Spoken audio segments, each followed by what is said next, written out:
لیکن معاشرے کے اندر جب تک نیکیاں فروغ نہیں پائیں گی.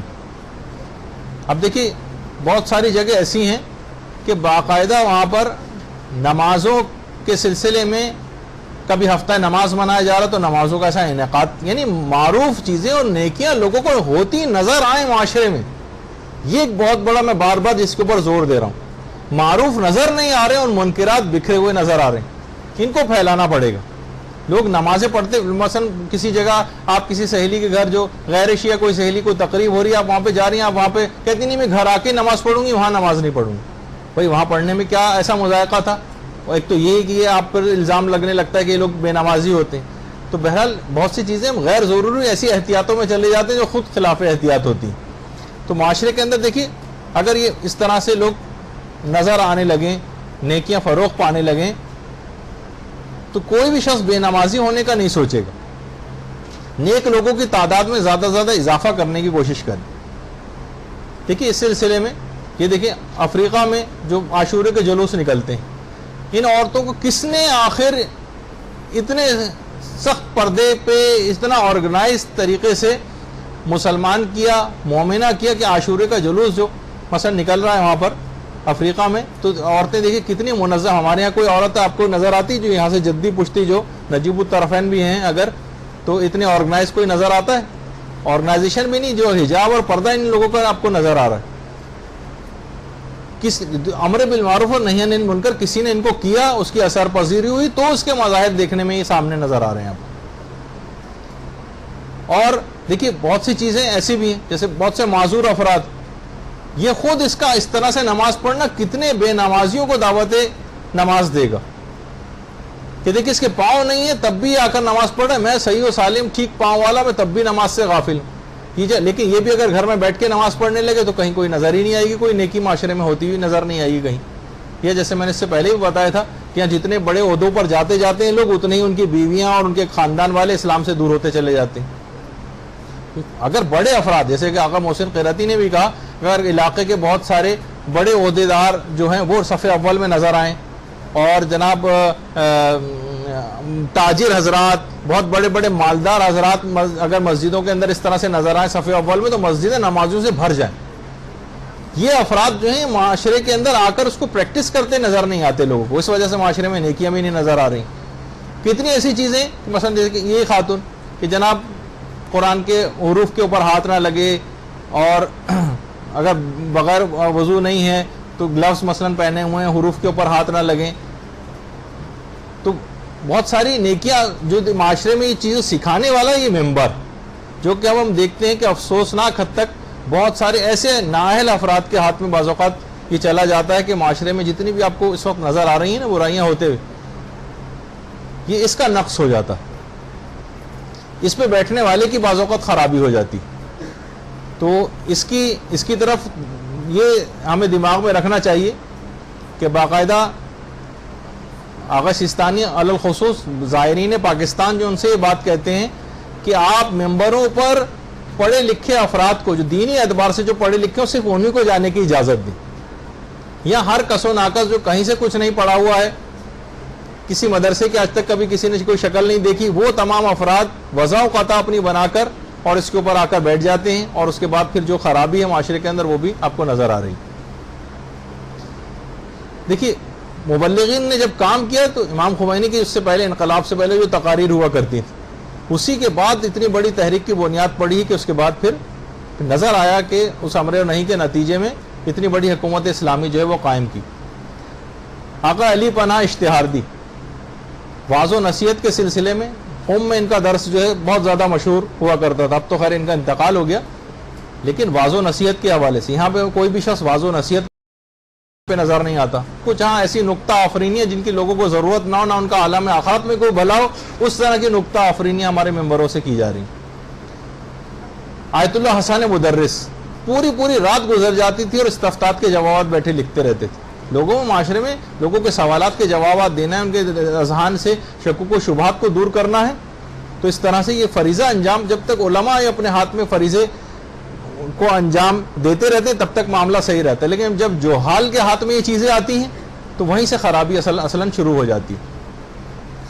رہبر معظم کتنی دینی خدمات اب تک رہی حکومت اسلامی کے قیام سے لے کر آج تک کیسا ایران ترقی کرتا جا رہا ہے. تو بہرحال یہ تمام چیزیں کوششوں کے ساتھ، ہمیشہ یہ نہیں کہ کوئی مقصد اچیو کر دیا پھر ٹھنڈے ہو کر بیٹھ گئے، نہیں، مسلسل اس کو کوشش کرتے رہنا.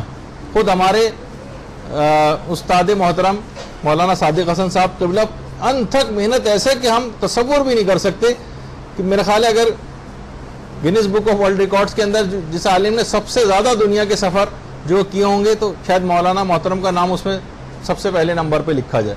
خود اکثر کچھ جو نجی گفتگو ہوتی تو فرماتے ہیں کہ یعنی کہ جہاں کہیں بھی چھوٹے چھوٹے سے بھی یعنی چند گھرانے بھی اگر کسی علاقے میں تو وہاں تک یہ گئے ہیں. جیسے کہ میں نے پچھلی دفعہ بھی بتایا تھا کہ اندرون سندھ بھی اگر کوئی ہے، اندرون پنجاب بھی جگہ ہے، گدا گاڑی پہ بھی بیٹھ کے جانا ہے تو وہاں پہ بھی پیغام اسلام جو جا کر پہنچا ہے.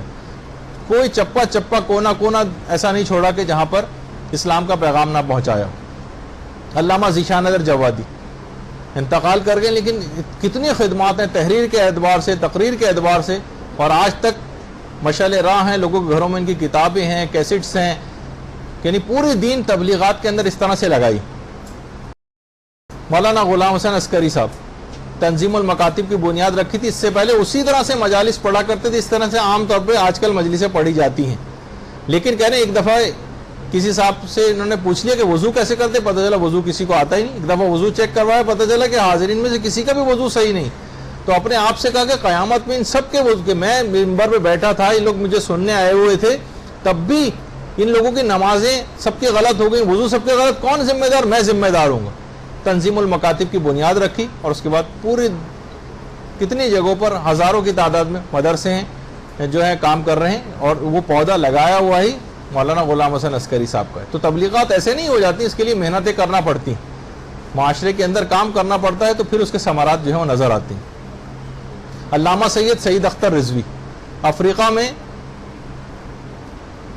گئے انڈیا کو چھوڑ کر، اور اس کے بعد وہاں جا کر وہاں کی زبان سیکھی، افریقی زبان سیکھی. انہوں نے انگریزی زبان میں اتنی مہارت حاصل کی کہ اس کے بعد ان زبانوں کے اندر کتابیں لکھی اور کئی لاکھ افراد کو شیعہ کیا ہے، کئی لاکھ افراد کو. اور اس زمانے میں افریقہ گئے جب یہ سب سہولتیں بھی نہیں ہوا کرتی تھیں، کیونکہ آپ خود سوچیں وہاں کے افراد کو ایسی جگہوں پہ، اور بلال مشن کی بنیاد رکھی تھی، اور اس کے بعد کتنی مولانا کی، علامہ سید اختر رضوی صاحب کی اتنی زیادہ خدمات.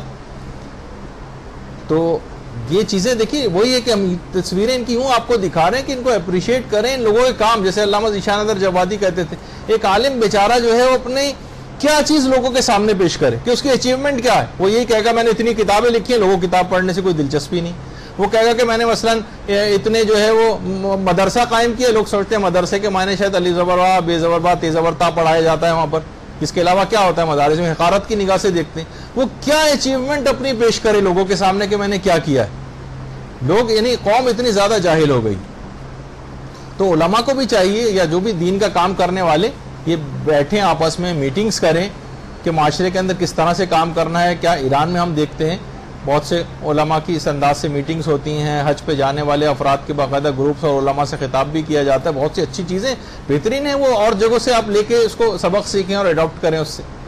اچھا، بہت سے لوگ خود سے طور پہ یعنی گناہ کو روکنے کوئی بھی کام کر سکتے ہیں. بہت سے لوگوں نے اس طرح کے بورڈ بنائے کہ ہاں ٹھیک ہے ہم اس طرح سے غیبت سے روکیں گے، غیبت کے خلاف اعلان جنگ ہے، یا مثلاً اس طرح سے کوئی بھی چیز جو ہے، کوئی بھی نعرہ جو ہے وہ غیبت کے سلسلے میں لگایا جائے. اور ایک صاحب نے تو یہاں تک لکھا جناب کسی جگہ پارک میں کہ نکاح سے پہلے لڑکے کا لڑکی سے ملاقات کرنا حرام ہے. انہوں نے کہا کہ کوئی بات نہیں، میں ایک ہی، جب یہاں پہ یہ سب فواہشات اور منکرات ہو رہے ہیں تو ہم کیوں نہ وہ کام کریں. ایک جملہ ہی لکھ کے چلے گئے تھا، کسی کی تو نگاہ اس پر پڑے، ہو سکتا ہے کوئی تبدیل ہو جائے. تو یہ سب چیزیں معاشرے میں نظر آتی ہیں. کچھ نے کہا جو ہے وہ مرنے سے پہلے نماز پڑھو، اس سے پہلے کہ تمہاری نماز مثلا پڑھی جائے. تو وہ آپ نے کتنے لکھے ہوئے دیکھے ہوں گے ادھر ادھر. تو اس کی ابتدا اس طرح سے کی جائے معاشرے کے اندر، دیکھیں ٹائم بالکل ختم ہو گیا، کہ اپنے گھروں میں چھوٹے چھوٹے درس قائم کیے جائیں. امر بالمعروف اور نہی، میں بار بار اس سے پہلے بھی تذکرہ کر چکا ہوں، گھروں میں چھوٹے چھوٹے درس اور قائم کریں، اور آہستہ آہستہ اس گھروں کے درس سے پھر علاقے میں، پھر مسجد میں، ہر دفعہ مسجد میں ہونا اتنا پاسبل بھی نہیں ہوتا، اور لوگوں کا آنا بھی ممکن نہیں ہوتا، خواتین کے لیے خاص طور پر، کہ گھروں میں چھوٹے چھوٹے دروس کا جو ہے وہ آغاز کریں. دیکھیے امام خمینی نے اس طرح سے اس تحریک کا آغاز کیا تھا.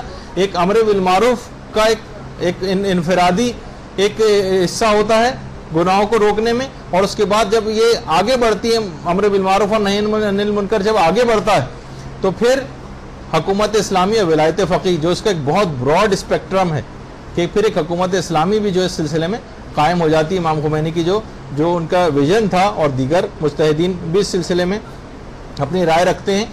تو ولایت فقیہ یعنی معاشرے کو گناہ، یعنی اس کا نفاذ کیسے ہوگا اسلام کا؟ جب ایک حکومت اسلامی اس انداز سے قائم ہوگی تو وہاں پر ان تمام اسلامی احکامات کا اجرا ہوگا. برحمتک یا ارحم الراحمین وصلی اللہ علی محمد و